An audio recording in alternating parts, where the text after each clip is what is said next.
Welcome everyone. My name is David Borean, General Manager, Brand and Customer Experience at NEC. This is an extraordinary time to be in business, to be part of a community, and generally in our lifetime it is an extraordinary time. I'd like to start by acknowledging the traditional owners of the land and pay my respects to elders past and present. Welcome to this webinar, everyone, Navigating Out of Disruption, Uncertainty and Ambiguity. Today we welcome three experts with quite diverse backgrounds who are going to share their insights on this topic. Firstly, I'd like to welcome Con Polkinghorne, who's Principal Consultant at NEC. Con has over 20 years of management and consulting experience across Asia Pacific, working with companies such as PricewaterhouseCoopers across a wide range of industries. He's well versed in business continuity planning and recovery and has helped navigate people through disruptions such as Y2K, the GFC and Brisbane floods, and he is a member of the Australian Disaster Management Network.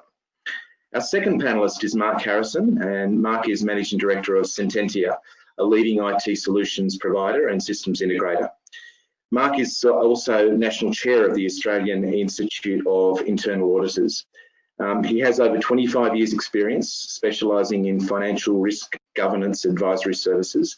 And prior to joining Sententia, he was Managing Director of Procurement. He has served as a principal in the Risk and Technology Services Division of Ernst & Young and has provided quite a lot of governance, insight, technology and risk advisory services to quite a diverse range of government and non-government environments such as New South Wales Department of Education and Communities, Department of Immigration, Border Protection, Railcorp and Department of Defence, just to name a few. The third of our panellists is Tony Huang, and Tony is the Head of Procurement at NEC Australia. He joined the company last year, May 2019, and he established our procurement and supply chain function for the first time really in its formality in our business. Prior to this, he was Group General Manager for Network Solutions Procurement at Telstra. So you can interact through this webinar by asking questions using the chat line, and we'll do our very best to answer as many questions in the time allocated. And if we slightly run over today, then please hang in with us, or alternatively, we understand you might need to exit. Well, COVID-19 is something that few have experienced, or in fact, were prepared for. And it's well known in government and enterprise circles that planning for such events as a pandemic was certainly discussed, but rarely planned for. So there is no question that COVID-19 has given governments and enterprise the opportunity to rethink the way they run business. And so what does a future sustainable business operating model look like? And despite the services starting to open up around the country, when do we return to this level of normalcy, or what we see as the new normalcy?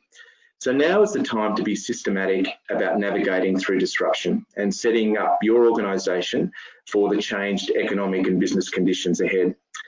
Governments can only play a role to a certain extent, and how businesses react and respond through recovery is the key. So Con, I'd actually like to start with you first, if I can today, please. You've been around a little bit, experienced various domestic and global and societal challenges, both economic and some of the ones I mentioned before, Y2K, etc. What have you most observed about this during this particular pandemic? Yeah, thanks, David. Look, I think the key difference this time around is that the events that you outlined earlier, they've actually had a definitive endpoint from where we can actually start to plan a recovery forward. So even the floods, in Brisbane, we knew, and bushfires to a certain degree as well, we know that they'll have an endpoint and we can start to move forward back to some form of normalcy. In the current environment, we don't, albeit restrictions are starting to ease now, but we still really don't know what that new normalcy or a phase of that would look like. I think the other thing that's has been quite prominent in the COVID experience is that we've actually we've moved in a way that we took precautions to actually protect our people, our staff, our family and everyone. And to a certain degree, we've almost put people before the business, which if you look at other historic events, it's generally been the other way around. where we're more worried about keeping the business operating and keeping that continuity in place. And Mark, your thoughts, just what have you most observed during the pandemic from your perspective? Yeah, thanks, David. Afternoon, everyone. So there's three main things for me. So the first is that the pandemic has shown up organisations with either overstressed or over-leveraged business models or non-contemporary business models. And you look at Virgin Australia as an example. You look at some of the bricks and mortar retailers that have struggled or gone out of business through this, and they have because they either haven't planned for this sort of eventuality or they've just been overstressed. Second is it's borne out some amazing flexibility, and there are lots of stories across the marketplace of organisations that have seen the environment and pivoted their organisation to do something else, to make the most of what is a fairly unpleasant circumstance. And the third is it's brought out the importance of strong leadership. And there's, again, a number of examples, both government and in the private sector, of organisations where strong leadership have really carried the organisation through. And probably the best example of that for me, and this will resonate for people in some states but not others, is the NRL, who's changed their leadership partway through. And you can either like or not like Peter V'landys, but he has pushed that organisation to emerge pretty effectively at this side of the pandemic. Yeah, I think that's an interesting point around wrapping that issue of leadership. I think Tony, from your perspective, if I could ask you to round this question off, specifically in relation to procurement, which is your line of business, and procurement of services and supply chain logistics. What have you noticed most about this pandemic? Okay, thanks, David, and hello to everyone who joined the webinar. Obviously, this pandemic significantly impacted the supply chain. It also shows us how interconnected we are globally across the different countries, different geographies. As everyone's got an experience so far, this is very different to the previous events, especially for supply chain. That in the previous event, usually it's localized to either a specific country or region, or impacting a specific part of the value chain as such. This pandemic impacts every part of the supply chain. Down to sourcing for raw material, down to upgoing to the customer demand. I guess one of the positives I can draw out of this is that it showed us how we can actually make successful transformations in the future. Who would have thought that we'll be doing this webinar at home, in a few months back, and we would have thought that's possible for all of us to be working from home, and our kids to be learning and doing online learning as such, right? So our homes now turned to be an office, turned to be a school. And I want to say, I always turn to a pub because we do almost virtual catch up with our friends and families now. Yeah, it certainly has been a time of just tremendous and in some cases radical change from that perspective. So the concept of a lockdown was actually a foreign concept. That actual term was a foreign concept up until sort of 12 weeks ago. And businesses and people running those businesses have been in lockdown, and it's been challenging for some, but there's definitely opportunities, and we're reading and seeing and experiencing a number of this ourselves. Mark, if I could actually ask, perhaps in this line of questioning, what are your observations from an opportunity perspective? How do we move toward this new way of working? But clearly, there's risks. You're in the risk business, but given your background and experience, how should we view the future and this next phase, particularly with this economy? Is it ripe for the opportunities that are presenting themselves? And thanks, David. And although risk is kind of the game I play in, opportunity is simply the upside version of risk. And there is an enormous amount of opportunity. Benjamin Franklin once said that out of adversity comes opportunity, and I think that is absolutely the case here.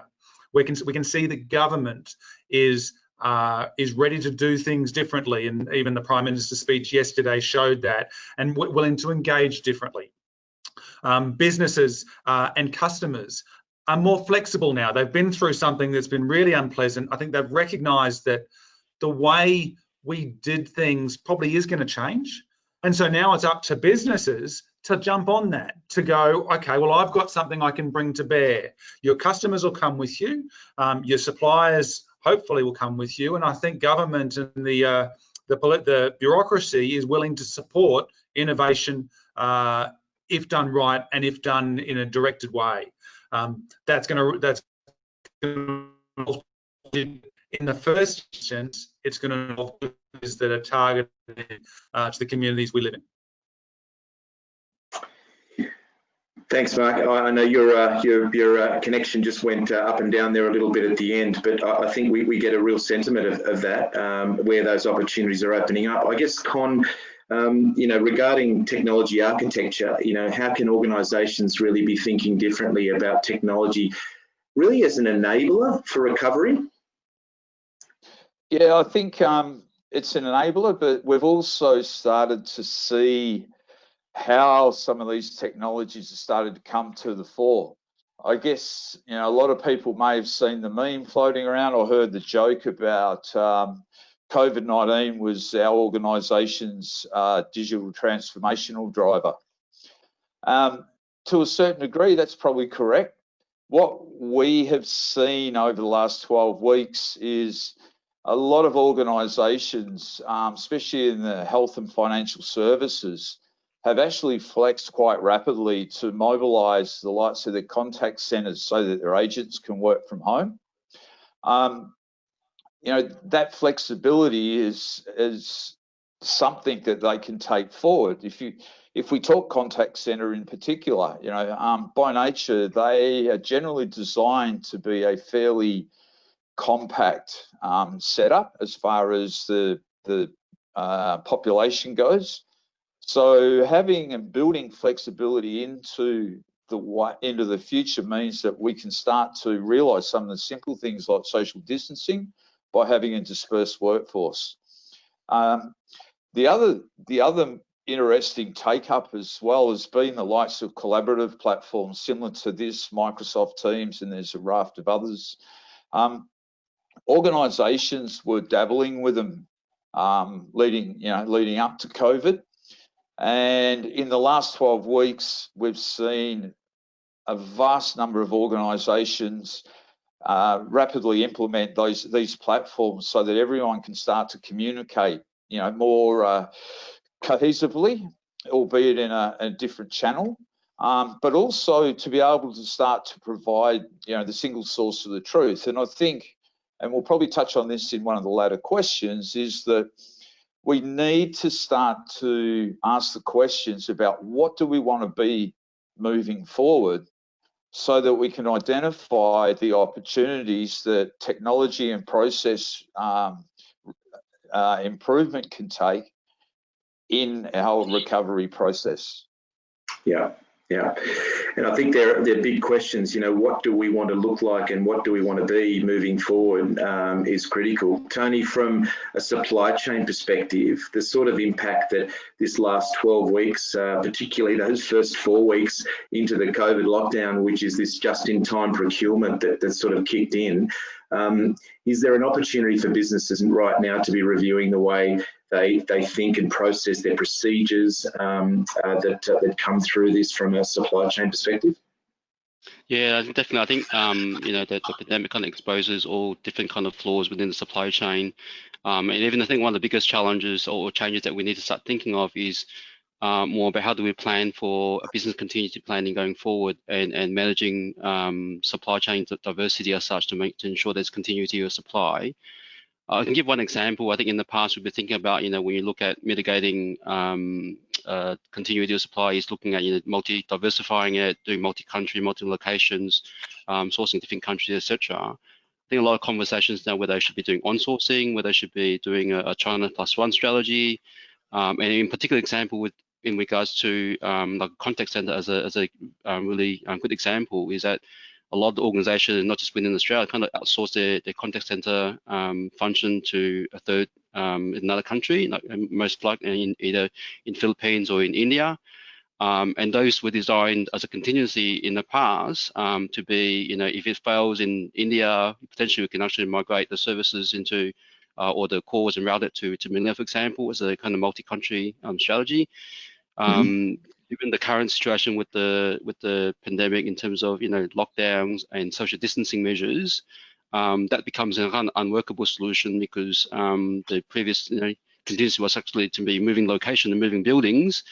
Now that we actually got to work from home because you can't go into the office, makes it really significant impact to the business to outsource those functions. I think you have seen in the press over the last few months or so, a lot of organisations are trying to onshore some of the services and recruiting for on-site, in-country contact centre resources to man those call centres, right? So definitely, from a planning perspective, from a risk management perspective, every organisation needs to really look at their supply chain, which part of it is critical, which part of it that they need to almost enabling this mobile workforce as such, in case there's another second wave or another pandemic coming in the future. Yeah, and so I just want to pick up on that thread, because I guess what needs to be considered in recovery planning when things are moving back to this notion of BAU is so critical. And Con, when we talk about recovery, and we mentioned a few of those classic recovery environments, bushfire, how communities come out of a Y2K, the floods, the Brisbane floods was massive, obviously. But companies, this is different, right? This is different because, as you identified earlier on, it doesn't necessarily have an end date. Companies need to ask themselves, what do we want to look like and how do we want to operate? I wonder if you could just expand perhaps on that. Yeah, sure. Thanks. So recovery at this stage could be, there's a short and a medium term checkpoints, I guess, in this recovery. But one of the things is that with uncertainty, it means that we need to start thinking about what are the various pathways forward. So it's actually carrying out a lot of scenario planning, and what organisations have been very good at over the last 10 to 12 weeks is doing a lot of financial modelling around the future financial and economic impacts. But what we need to be also looking at is modelling operationally the business moving forward. Tony talked about how do we scale up our supply chain, how do we look after our supply and demand side of things. It does present an opportunity, because we're not trying to turn the business back on within a week or 2 weeks as we have historically with other events. I think it's fairly well recognised in the business community at the moment that the organisations that start to move sooner rather than later are the ones that will have a greater opportunity to be able to, one, define what their future business looks like, or what they would like it to end up. And secondly, it will allow them to get a step ahead of the competition. One of the things I would like to point out, something that we advocate as part of recovery, is to actually take a snapshot of the organisation over the last 12 weeks and start to look at what have we learned, and get a voice of the organisation, be it through a survey tool or something like that, to understand and to be able to receive other inputs, so that when we're starting to do this scenario planning, we can factor in the views of the broader organisation. We can see what we implemented in haste as a tactical decision that may actually need to go back. It may need to be strengthened to build further resilience into the organisation moving forward, and start to then go, right, some things we've adopted we can take forward, other things may need to retire. So sure, it's the land of opportunity in summary. Yeah. So quite a lot to consider there. Tony, from a recovery planning perspective, this notion of getting back to BAU, and as Con highlighted, a lot of scenario planning and a lot of learnings. From your perspective, the impact on supply chain and logistics when considering that question. Yeah. So I mentioned previously that the pandemic kind of exposes all sort of deficiencies in your current supply chain, right? Whether if you have a lot of manual processes in the past, you're not going to work in the in the current environment. If you have a lot of different interactions and you don't have any information from the suppliers or upstream, or from a demand planning perspective, it's going to be a failure. I think an efficient supply chain really depends on how close we can connect and interact across all parts of the supply chain, both upstream and downstream. And I truly believe that the key to recovery is information transparency. So how much do you know about, from a forecasting perspective, from a sales, how much do you know from a downstream in terms of going all the way down to procuring raw materials, and how closely you actually work together with the key partners that you have. That's important to the supply chain, and to implement that, to work very closely with them, right? Because the more, and I think the more information that you have about where there are issues or there are a problem with getting either it's manufacturing facilities being open, or being where raw material is not being available, is how agile can you actually to pivot, agile and move to a different model. But without the information transparency, you wouldn't know where the failure is. And I guess a key thing to recover is really working closer with your key partners. Yeah. So Mark, if I could round off in this same territory with you, in this notion of recovery planning, because from a risk and governance and even from a future sustainability perspective, there's quite a lot to consider there. Just your views on that.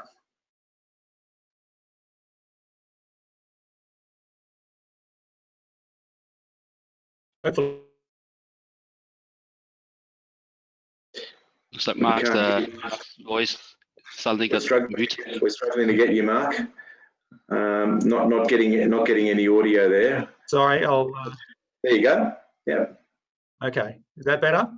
Yeah, thank you. All right. So I think there's a need for a reconsideration of risk. I've come out of 2 board meetings in the last 2 days and really tried to emphasise to those boards that there's a need to sort of sit back and go, what are our risks now? They're going to be different to what they were last time we did a risk assessment.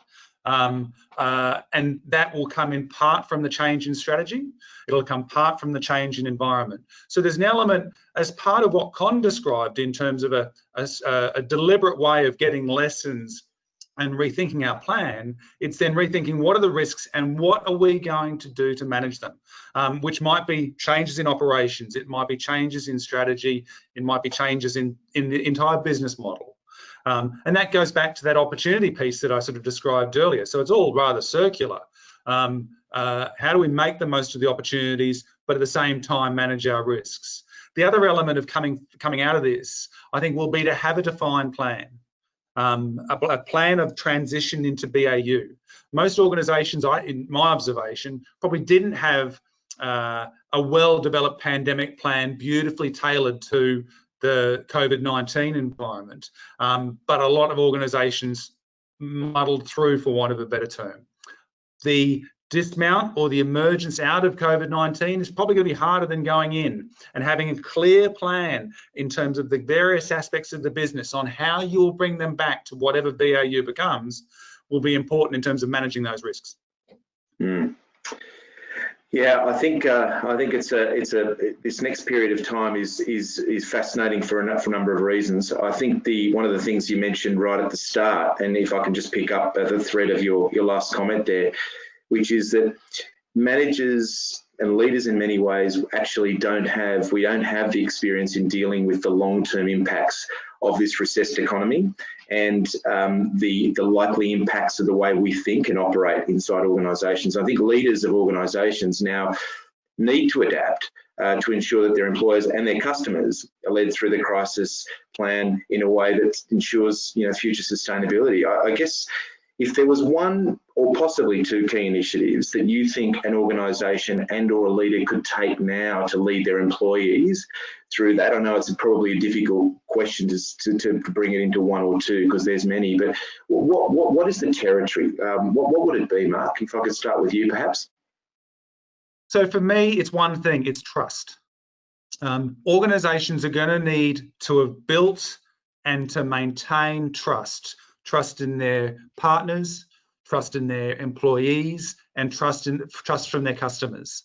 And a lot of organisations have positioned themselves well. Con described earlier that it's been interesting that people are focused on their people as much as they have on their business. And I think staff groups, I think have latched on to that. And I think for organisations that have done that well, I think they've built that trust. Retaining it as we come out will be important. Equally, you can see in threads of advertising on the television, there's a real theme around organisations having our back, and we'll get through this together. And that's a way of building trust, and maintaining that will be important. So for me, it's absolutely that if you can build and maintain that trust, it'll be more important than it is ever has been before to the success of your business. Yeah, it's really sage advice actually, and a great insight. Tony, if I could perhaps just link to you on that and say that, you know, from a leadership perspective, to ensure that future sustainability, but with your line of expertise being from a supply chain perspective, what is the one or two key perhaps tips you can give people, or initiatives you can share with people? Yeah, I've got two. I think one is kind of maybe a bit selfish with the profession itself. I think if you haven't, you know, if you look back into your organization, if there's no procurement or supply chain function at the moment, I think you should look at setting one up. Right? I think the current, you know, situation kind of highlights the importance of having a function like that. And even if you have one now, to really highlight, look at in terms of the importance of the function, where's it sitting in the organization and where you should elevate that function to be, so that actually have the more effective voice to influence and manage supply chain risks. And the second part of it I mentioned about is about information transparency, and I think the only way you can do that, apart from working closer with your key partners and suppliers, is to really look at how do you digitize your supply chain.